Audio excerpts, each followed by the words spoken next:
This is the Not All Love and Light podcast. I'm your host, Romy, and my intention is to share everything that I'm learning, what I'm unlearning, and everything in between. Because growth is not all love and light. It's shadow, it's rebirth, and choosing yourself over and over again. Thanks for being here. Let's get into today's episode.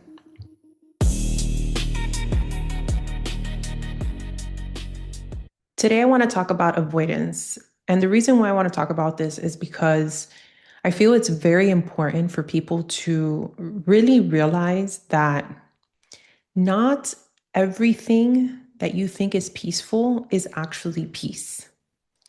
And I say that because I've seen people thinking that they're growing and they're healing and they're doing all of these things, but then I see them avoiding doing the hard things.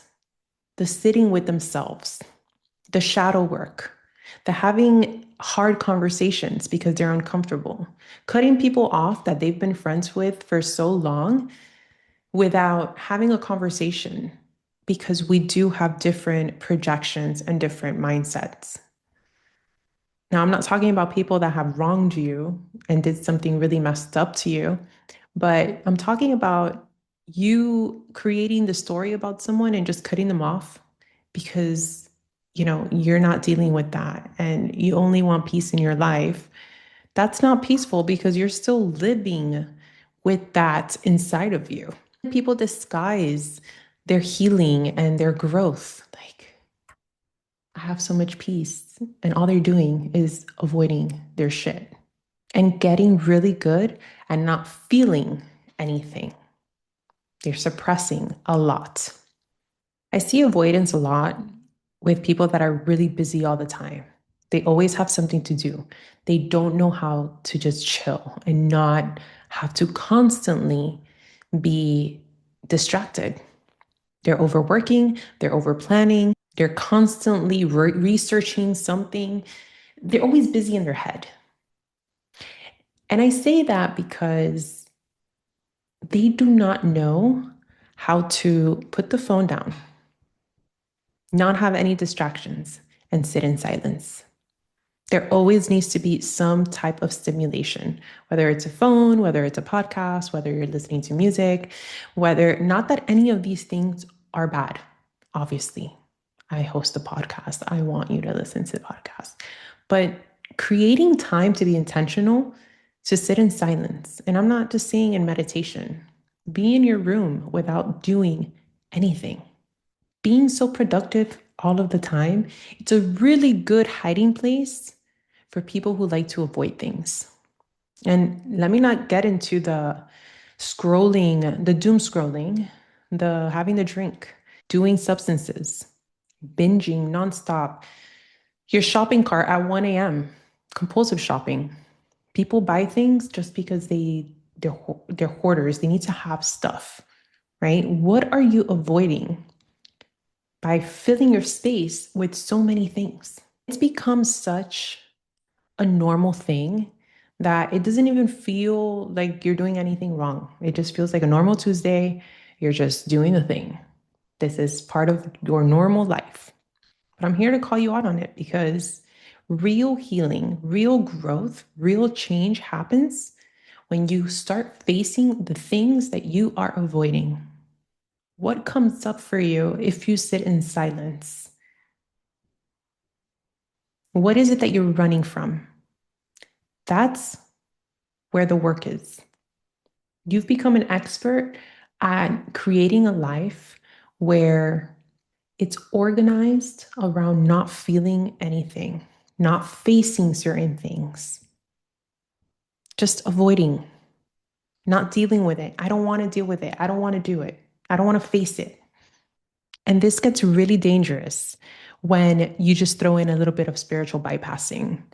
And what exactly is spiritual bypassing? That's when you start using different modalities and different spirituality things to mask the thing that you actually have to do. I'm just trusting in the universe. I'm manifesting. Manifestation doesn't work unless you take action towards whatever it is that you're trying to manifest. You're refusing to make decisions that you need to do, and you're sitting in situations that you have full power to change. But everything happens for a reason. There is a difference because, yes, the universe does provide, things happen, miracles happen every day. But if you are surrounding your entire belief system with spiritual bypassing because you're avoiding things that you actually need to be doing, you need to take a hard look at yourself because that's going to cause you to stay stuck in the same cycles, in the same patterns. I've had people do discovery calls with me and they tell me, I've done all the work, I've done the therapy, I've done the journaling, I've done the meditation. I listen to the podcast, I read the books. Then I get an intuitive hit about something. And I question them directly about certain things. And then I see them squirm. Like, we can't look at that. So, what are we doing here? That's actually one of the reasons why I do those introductory calls before I start working with people, because the people that are still trying to avoid and not face the things that they need to face are not the people that I could work with. I'm the type of person that will, whether you're my client, whether you're my friend, whether you're my partner, whether you're my kid, whoever you are, I am the type of person that is going to pull things up from you and hold a mirror. And you're not going to like it all of the time. When people come to me and they want to work with me, and I ask them a certain question about their relationships, about the boundaries, some childhood wound, the walls come up and they shut down. Now there's space to be held there, right? But I've had people that are just like, run away, every single excuse not to sign up to work with me. And that's fine. Those are not my people. That is not who I want to work with. The excuses, the reasoning, all of that is a trap because you could become so self-aware, like you know the things and still stay stuck. You know what your attachment style, you know what your triggers are. You could explain your childhood wound in perfect detail. Yet you're still choosing the same things. You're still abandoning yourself. You're still showing up in the same type of friendships that don't serve you. You're still dating the same individual with a different face. You're repeating patterns and staying in cycles. Why is that? And then we just throw in a little bit of spiritual bypassing that we're not ready. It's not in alignment. I'm still integrating. Sometimes those things are true. But sometimes you are not doing the work to actually integrate part of the healing. And I see this so much. I'm going on a rant right now when it comes to plant medicine and plant medicine ceremonies, where people constantly are going to do ayahuasca and peyote and mushrooms and this and that and this and that. And then you look at their life and it's not better, maybe even worse. And not only because of their intention, but because it's escapism. They're just escaping. They're not really using these tools to actually sit with what needs to be faced. And I get it. And I get it. There's so much fear that's involved. It's scary. One of the things that I hear people say all of the time, and it's a valid reason that they are scared to do plant medicine ceremonies or retreats, it's because they're scared of what's going to come up. And I get it. Whatever's going to come up is something that you have to face. And I could tell you from someone that has done a lot of plant medicine ceremonies in my healing journey that the medicine will show you what you're ready for, what you have the capacity to deal with and heal with at the moment.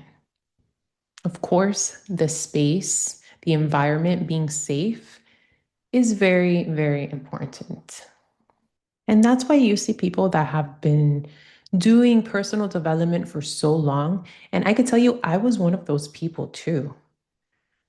where I was doing personal development. And yes, I was getting better, but I hadn't tapped in to the actual healing that I needed to do in order to change who I was and to be able to help people at the level that I'm able to help them now.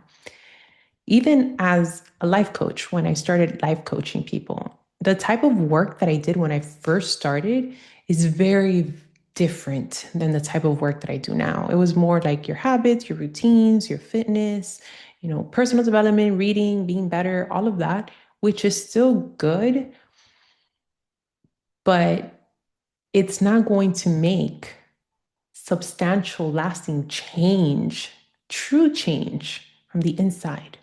Because that type of work is great, but it's from the neck up. It's cognitive.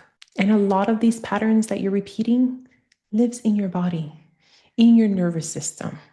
And unless you address that, you're going to keep running your life on this personal development growth, spiritual bypassing path, making some changes, feeling good here and there, but not actually evolving. Just being self aware and understanding your way through life without things actually changing for you and finding real peace, true peace. That's not avoidance. You're not avoiding people.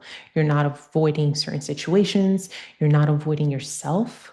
You're not avoiding these hard conversations that need to happen in order for you to have healthy, conscious relationships.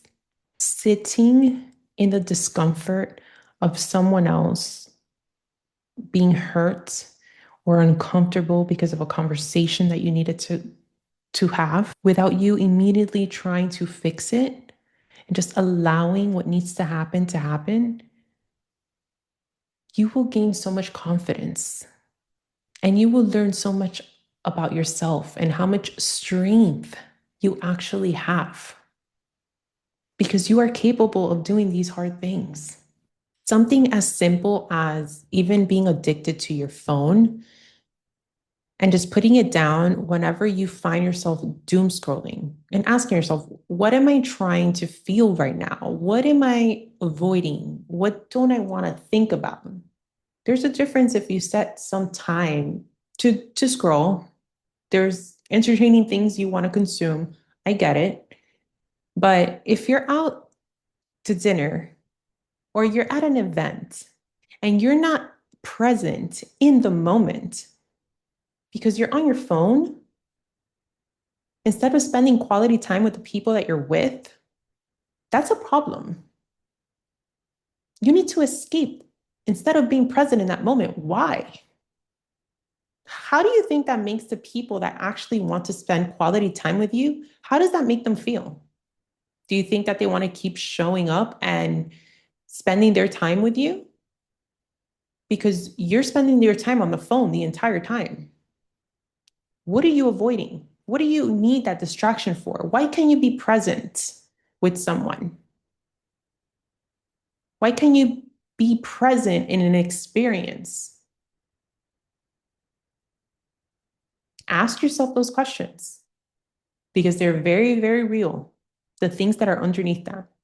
And do it in silence, without distractions, without a podcast on. It's really great to do these things when you're working out in silence, like going for a run and just letting your mind just be with no music, no nothing. That's a great thing to do. You're not saying you have to do that. Something that has worked for me in the past. I have literally bawled crying in the middle of a run because I'm just allowing myself to think what I need to think, feel what I need to feel, and everything just comes to the surface while I'm pushing myself to an extreme. You need to be honest about the fact that you know the things that need to change, the things that are not working for you, and truly accept it and choose different. People are living lives that they don't have to live, miserable, in jobs they hate, in relationships that don't make them happy, in situations that degrade them, that make them feel not good about themselves, just because they don't know how to face the things that need to be faced in order for them to make the changes to actually change and evolve. It's not easy. And I always say this, it's not easy. But I'm telling you right now that that's how you actually find real peace. I could tell you from all of the years that I've been doing this type of work, not only on myself, but with my clients, that the minute that someone actually faces the things that they've been avoiding, building walls around, spiritually bypassing past it, that once it's out there, it's never as catastrophic as the nervous system or your subconscious mind thought that it would be. You are stronger than you think. You are stronger than you've shown yourself that you could be. It's uncomfortable. It's not easy. Yes, but you will be free. The freedom that you feel brings a peace that you cannot pretend. You cannot pretend these things. If you've been listening to this and you've felt some type of feeling in your body, whether it's you're cringing, tightness, some type of recognition that this could be you, good. That's a sign. Sit with it. Sit with it. Be in silence. Don't bypass it. Sit with it. And if you're at a point where you feel like you need guidance, you need mentoring, you could always reach out to me. We will have that call to see if we're in alignment. And there's different avenues that you could take. Not everybody that comes to me needs to work with me in my mastermind. There's other options where you could still do the work at a different place. This is what I do. Reach out, fill the application in the notes, join Phoenix Risers, my community. Now, are you going to keep avoiding, or are you going to finally take action to actually face the things and do the work that you need to do in order for you to have real change and real evolution and real growth and real peace in your life? Thanks for joining me today on today's episode. It is greatly appreciated. If this episode resonated, hit something within you, share it, subscribe, leave a review so we could keep reaching the right people. And remember, it's not all love and light.